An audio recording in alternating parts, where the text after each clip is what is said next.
and welcome 3D asset creators to the 3D modeling tutorial for this morning's session. So you are going to be creating throughout this tutorial a 3D asset in the form of a stylized tank, and you can use this as one of your enemies in your game. So throughout this tutorial, we're going to be guiding you through the key tools that you need to know in order to create your own stylized 3D tank. So you'll be learning these tools, which will enable you to go on to create your own 3D asset in this afternoon session. What you can do as well is you can actually reuse and adapt parts of the 3D model that you'll be building within this tutorial to use later on today. So you can combine them with other assets that you create, or you can adapt them to fit in with the style and genre of your chosen game. So the very first thing we do when we're 3D modelling is making sure we have got good reference for the model that we're going to build. So I have very quickly gathered some different examples of stylized tanks that we can then use as inspiration for our model that we are about to create. Now, one thing that we will be doing is we'll be taking a look at different parts of each of these examples and incorporating them into our design, as well as using our imagination to fill in some of the gaps that we've got. And hopefully we'll end up with something looking pretty similar to these examples here. So let's get into the 3D software to start building our 3D asset. Okay, so I'm just going to switch onto my desktop here, and you will have been given the link to the Google Drive, whether that's through a QR code or a URL link. Inside of our drive, I'm just going to navigate to the project,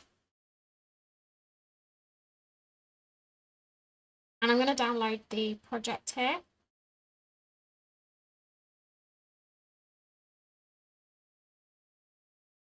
I'm going to click on this file icon in the download drop-down. And from here, I'm just going to make sure I drag this onto my desktop.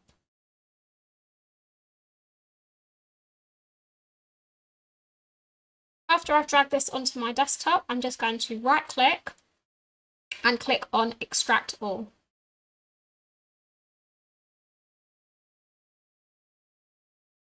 And extract.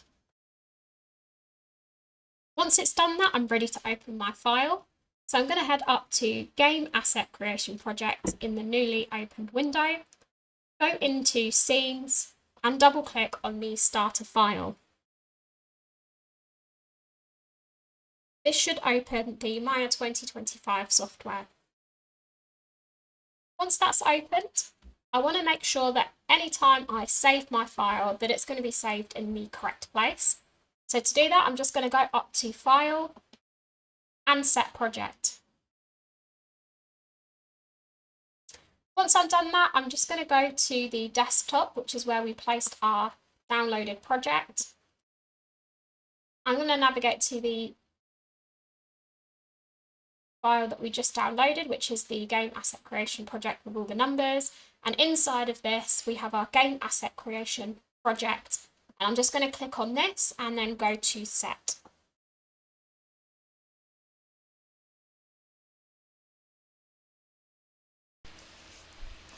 So the first thing we want to do when we open up our starter file is just navigate over to the top right hand corner of the screen where we have something called Workspace, and we're going to change that from General and change it to the next one down, which is just Modeling Standard, and that will give us all the right options for our interface and everything we need to start creating our 3D tank. So the first we're going to have a look at is how to rotate our camera around the scene. So if I hold down Alt and left click, and I move my mouse around the screen, you can see we are starting to rotate and move around our scene. So rotate is our first way we can navigate around our scene. The next thing we're going to have a look at is how to pan. And to pan, we can use our Alt key again on the keyboard and together with our middle mouse button. So I'm going to hold down Alt again, and you should hopefully see at the top of the screen all of the keyboard shortcuts I'm using. So if you ever get stuck during this tutorial, you'll be able to see which keys I'm using. So if I hold down Alt and middle mouse, I can move my mouse and pan around the scene.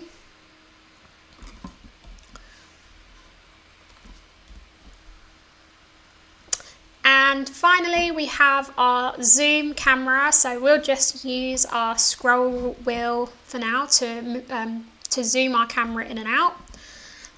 So all we need to do is just use our scroll wheel, just like when we scroll up and down a website page, but this time we'll be zooming in and out of our scene.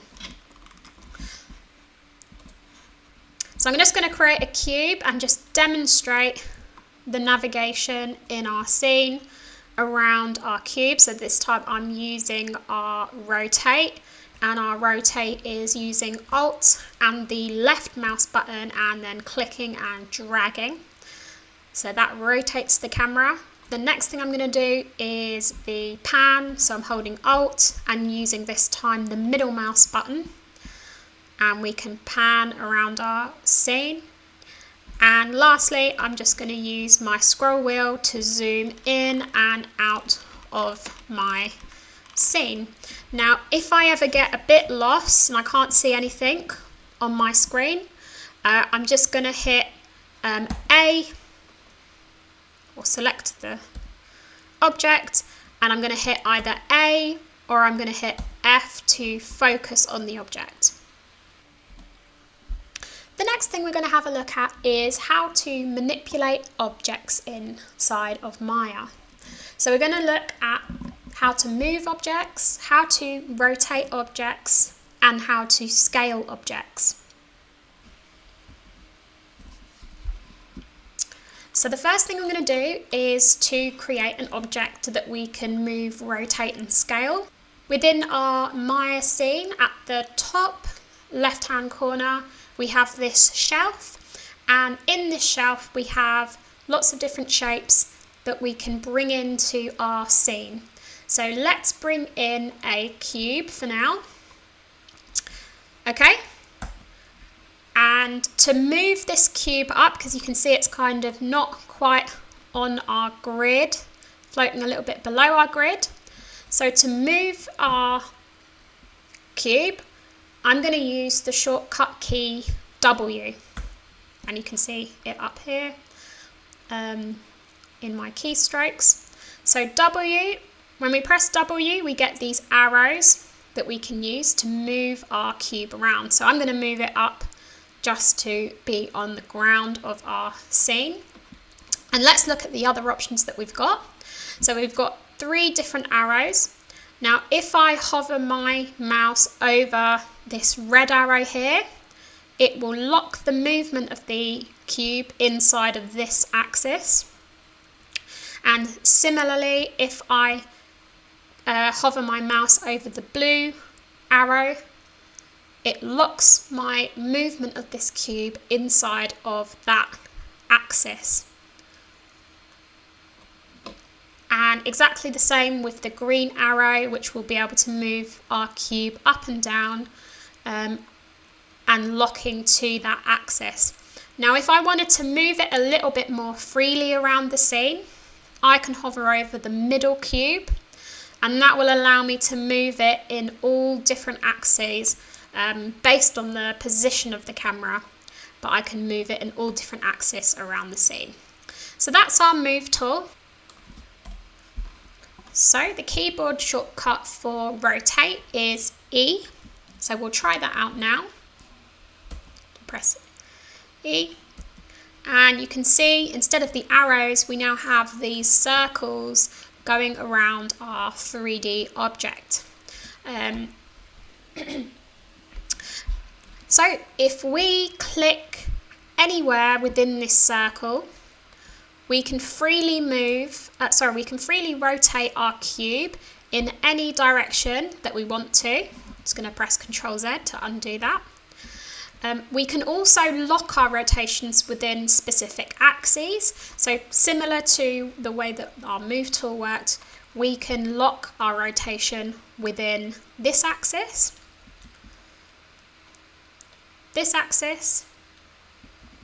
and this axis as well. So just to recap, we can freely rotate our object by clicking anywhere within this circle.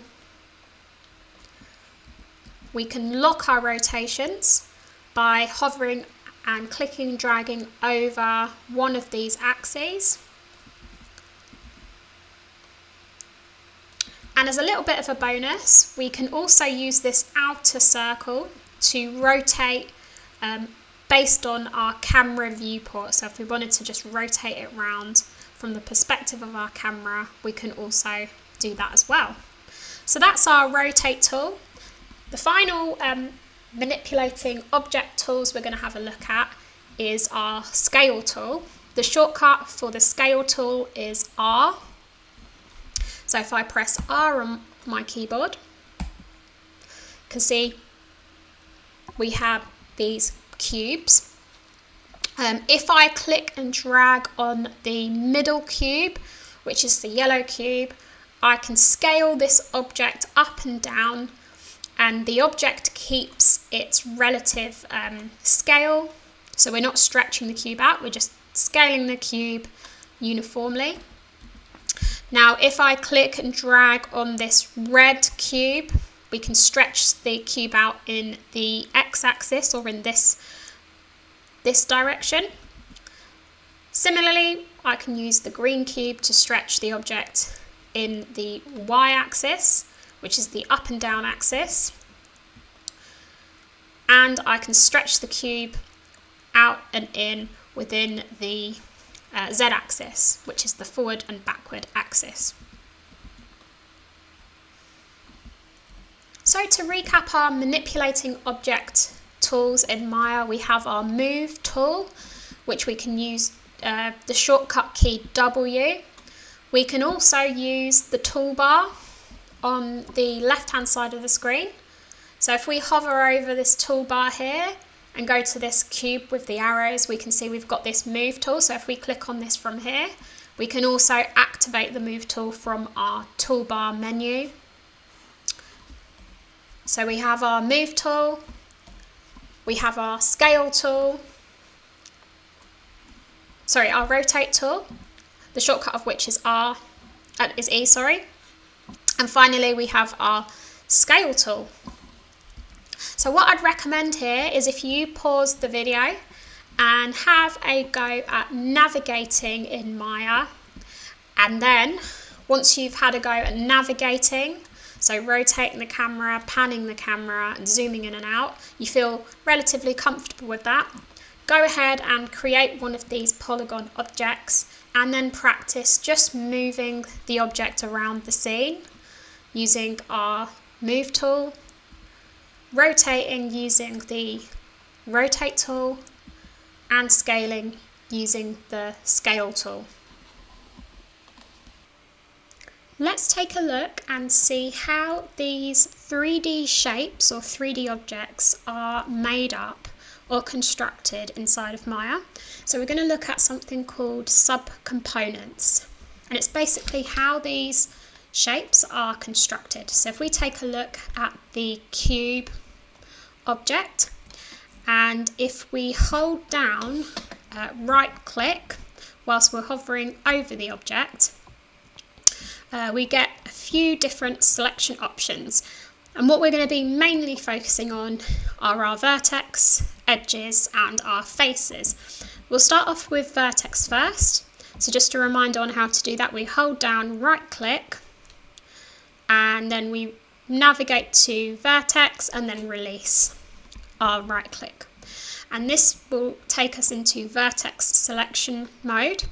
And you can see that we have these points that are located on the corners of the cube.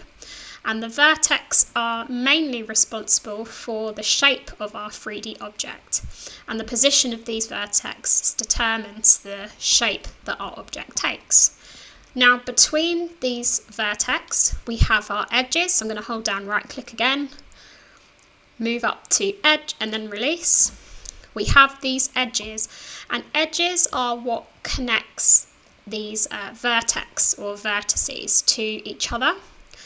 And if we have a look at these 4 edges, we can see in the middle of these 4 edges, we also have something called a face. So again, I'm going to hold down right click and go to face, and you can see that the faces are what is suspended between the edges of the object.